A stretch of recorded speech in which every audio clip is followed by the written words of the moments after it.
Good morning, winners. Welcome to Terry's Tips. Okay, guys, today I'm going to help you all out how to get a charge off. Yes, y'all, deleted from your credit report. Go get a notebook and go get a pen, because what I'm finding is that many of you are getting denials for your mortgages, for your conventional loans, for your business credit, because your personal credit still is not in order, okay? And so to transition successfully into business credit and to have the best options faster, you want to have good personal credit. And guys, for my first time home buyers, for my people trying to get conventional loans and FHA loans and VA loans and all of those things, you need to qualify for your mortgage pre-approvals. So I'm going to help you all out, okay, how to get charge-offs deleted. And if you are new to my channel, welcome. My name is Terry. I'm a self-employed entrepreneur, mother, YouTuber, investor, personal and business credit guru. We focus on leveraging your personal and business credit to build wealth, guys. This is a wealth building ministry. And when you want the bigger money, I'm the person that you go to. I upload brand new videos every Tuesday and Thursday morning. Over 20 years of experience. I would love for you to like, share, comment, subscribe if this information is helpful. Guys, I'll do my nugget at the end. So let's jump right in. So a charge off account on your personal credit report. What is that? Okay, first, what is it? Guys, all it is a negative defaulted account. It means you had a credit card or a loan or something with the company. You know, maybe it's Capital One. You had a $1,000 Capital One bill and you defaulted. You did not pay it back. Then that company is going to eventually charge the account off. They kind of claim it as a loss on their books, okay? And when it goes to a charge off account, guys, remember this is a nugget for you. A charge-off account is a negative account, period. It will never be positive again. I have people saying, well, I'm making payments to bring it current and it's not showing the payment history. Or once I pay in full, should stay on my credit report. A charge-off is negative, period. It's either going to be an unpaid charge-off on your credit or a positive charge-off. But once a company charges off the account, it can never be positive again, guys. That's a nugget. It's almost rated the same way as like a collection in the eyes of other lenders, meaning somebody gave you money and you did not pay it back. Guys, no judgment zone, okay? I know sometimes people didn't have the money. Sometimes you weren't aware of how important credit was. Sometimes you had no financial literacy. So maybe it was a time in your life where, something went on, health, medical, physical, mental, where you just were not able. No judgment zone. I'm not saying why you didn't pay it back, okay? But it just shows that a lender gave money and you did not pay it back. So they charged it off. Now, the 7-year rule, guys. So when something is negative, they can legally report it for 7 years. That's the law. That's the reporting guidelines. It's 7 years from the date of last activity. So if you have an account from 2000, you pay it one time forever. Let's say in 2015, you lost your job, you went through a divorce, you decided you don't care about your credit anymore, whatever it is, it went delinquent and they charged it off in 2015. Guys, legally they can report it for 7 years from 2015. Yes, y'all, that's why this video is super important, because I'm going to tell you some remedies for getting it off your report and also some remedies if you do not get it off your report. I got you covered, okay? So remember that 7-year rule. Another thing is I want you guys to know that for auto loans, right, generally you have a little bit less time. Usually they'll make it a repo, or they'll try to charge you off within about 3 months. Guys, I'm just giving you some guidelines. Lenders vary, but you only have like about 3 months or so before they start looking for their car for auto loans. Usually for credit card companies, you may have about 6. So if you're behind on payments 1 month, 2 months, 3 months, they may not charge you off. It'll be late on your credit report. Your score is going to tank severely, but they usually won't charge off until about 6 months or so. So guys, I want you guys to know that nugget. Many people don't tell you guys that. So you can decide if you can bring things current and save the account, or if it's really a charge off and you have no remedy and you know how close you are to a charge off. Got it, y'all?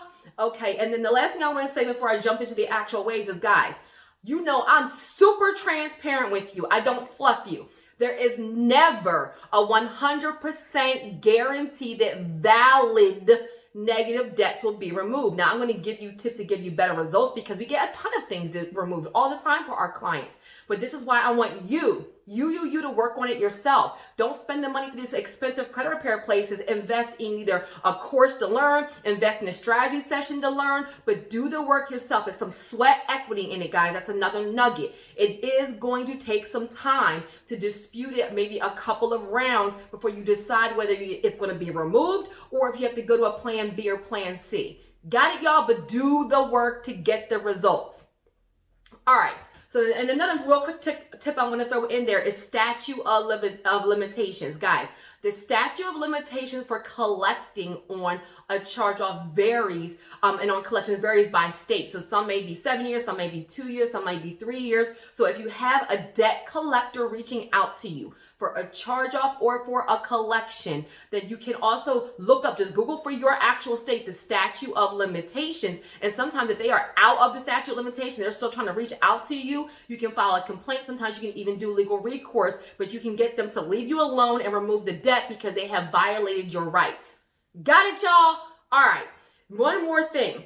When a charge-off is on your credit report, a lot of times you'll see two accounts. Guys, this is critical. This is why I always tell you to start with a current copy of your credit report. So let's take the example. Capital One credit card. You have a $1,000 credit card with them. You did not, for whatever reason, were unable to pay it back or did not pay it back. After 6 months, it went to a charge-off, okay? That original account, Capital One, $1,000 was showing your credit report as a charge-off. However, if they sell it to a debt collector or if they hire a debt collector to try and recoup some of their funds, then you will also see a second account sometimes. And the second account may be the debt collector. So let's say the original creditor is Capital One, $1,000 charged off, then you'll see an account for maybe Midland Funding, and they're a debt collector, and they're also collecting. Now it's a collection.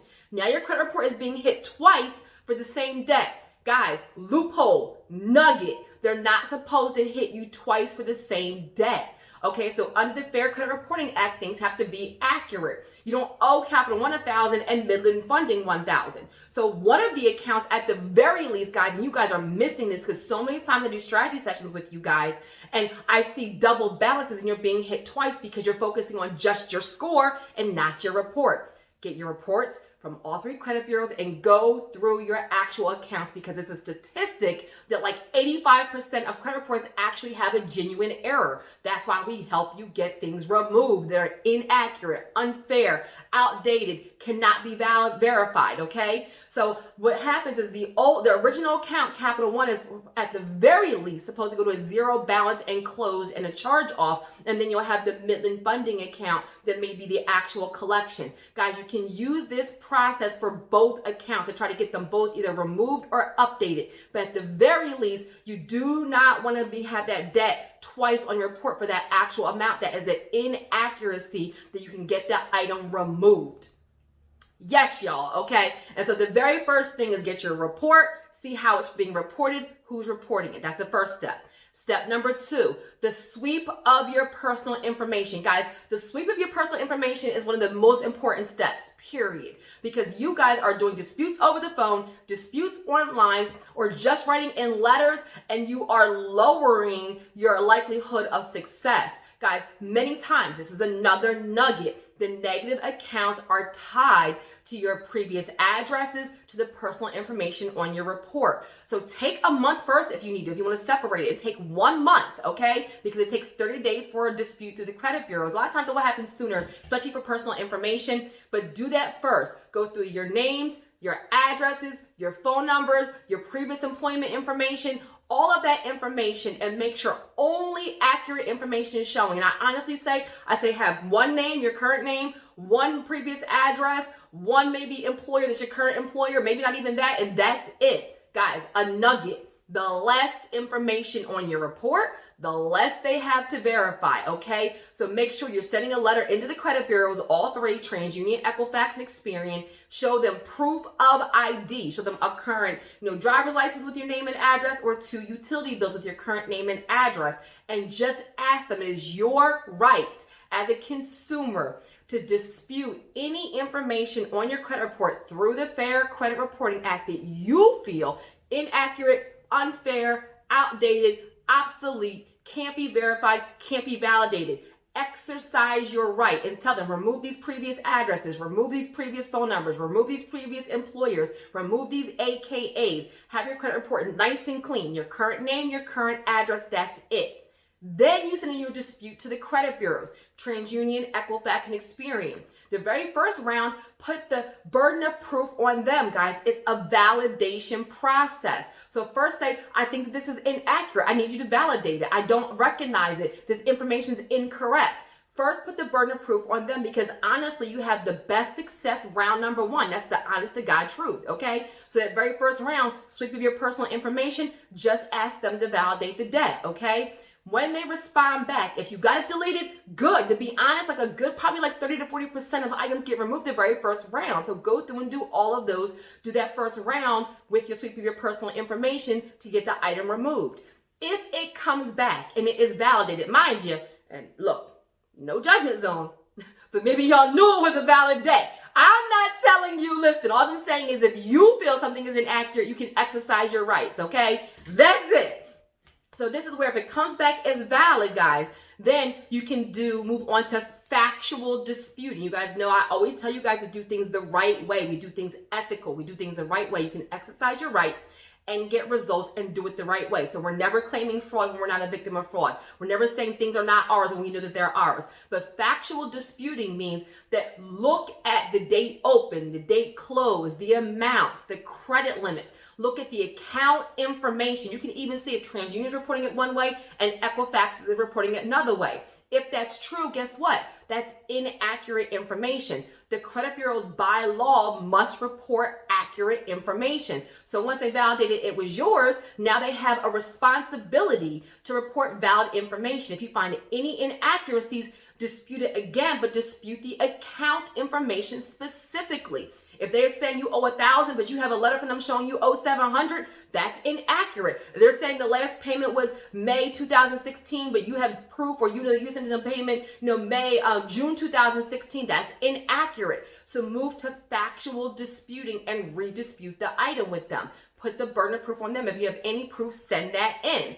Okay, this is where, remember, your most valuable asset is your time, not your money. Your time, not your money. So what I'm going to say to you is if you have done 20 rounds of disputes, okay? And then you'll hear all these videos say, well, now you can sue them, you can take them to small claims court. Guys, it's spending you more money in the postage, the time, the small claims court when you knew it was a valid debt. If you exhaust all options and the item just won't go away, this is where you're looking at my other videos where I'm telling you guys to do positive payment history, have low utilization, add credit builder accounts because you want to be building up your score while you're working on the negative items. Guys, for real estate financing, a lot of times one charge off, maybe two may not be a deal breaker depending on what else is on your report. So you're using strategy to also build up your score while you're working on the negative item.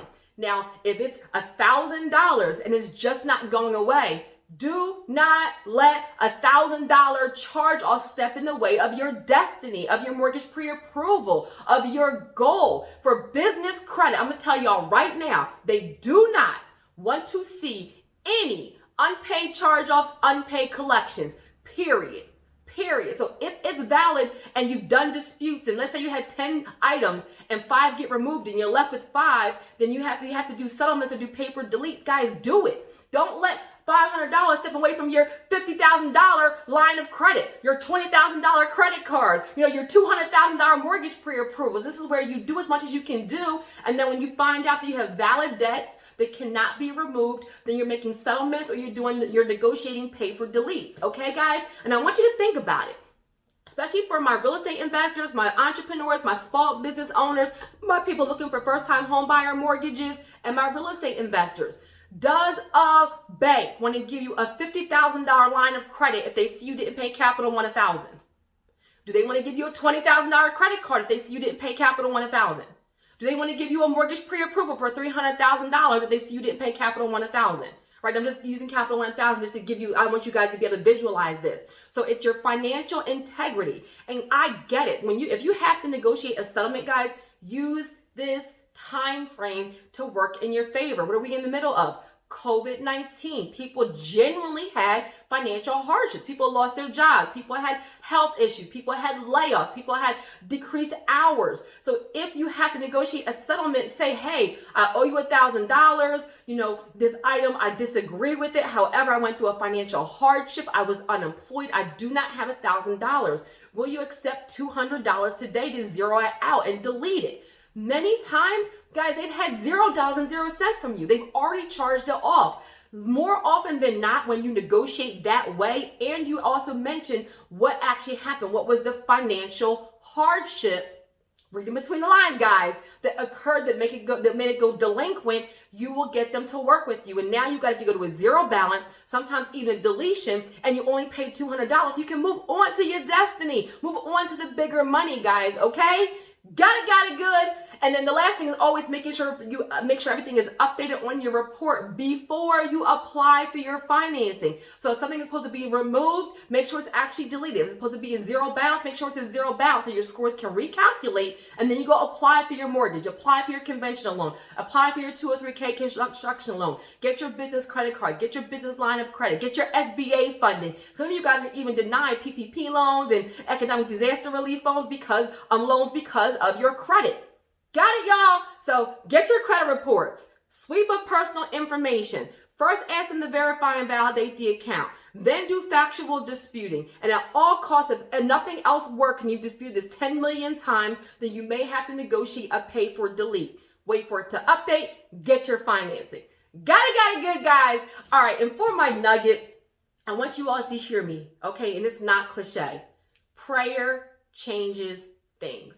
Guys, this is not a religious nugget. This is a spiritual. I don't care who you pray to. I honestly don't. But what I want you to understand is that the energy you put out is the energy you get back. Guys, every single morning before I do anything, any DMs, any inbox, any text, any video, I get on my knees. Not even say, I get on my knees and I pray and I give thanks. In the good and in the bad. I don't want you to get into the habit of only praying and asking for help and asking for favor and miracles and for things to shift in your favor when things are wrong. When things are going bad, you pray. When things are going good, you pray. You thank God in advance for the blessings, for the miracle, for the favor, for the season of increase, for the harvest is about to come. Guys, I used to watch this motivational video with Denzel Washington, and he used to say at the end of the night, when you take off your slippers before you go to bed, you put them underneath of your bed.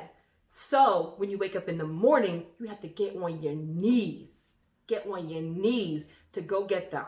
Guys, there is power in prayer. And so I want you, if you are going through a hard time, if you're having problems, if you are frustrated, if you're hitting a wall, I want you to say thank you. Thank you, God, for another day. Thank you, God, for a second chance. Thank you for favor. Thank you for miracles. Thank you for a shift. Thank you for increase. Thank you for prosperity. Thank you for a new network. Thank you for new knowledge. Thank you for a new mindset. You give thanks first in advance and watch how everything changes for you. I promise you, prayer changes things. That's the missing link to the success in all of this, is that we give thanks in advance for the blessings to come. Amen. All right, so I hope that was helpful for you guys. Like, share, comment, and have a super amazing day on purpose.